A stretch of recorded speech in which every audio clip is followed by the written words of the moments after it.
The last, the OU and S in the famous acronym, outreach, unrelenting, and strategy. I think for outreach, you basically have two options when you're going to be sending out this press release and email pitch. An exclusive, which basically gives first right to a journalist to cover a story. And the second is an embargo. And the embargo basically says, hey, we're going to email, let's say 10 different publications.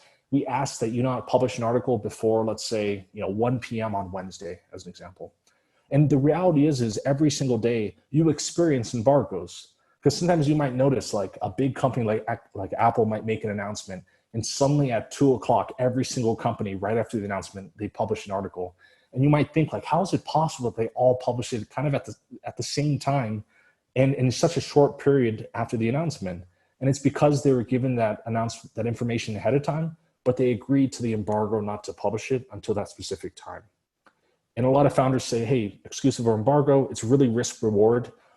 Exclusive, you can kind of guarantee a certain amount of coverage, which is why I often recommend that, especially to earlier stage founders. Something to keep in mind as you're doing kind of being unrelenting with outreach is to also coordinate media with other social platforms. I think Product Hunt's a great option. I think Hacker News, these others are great options as well.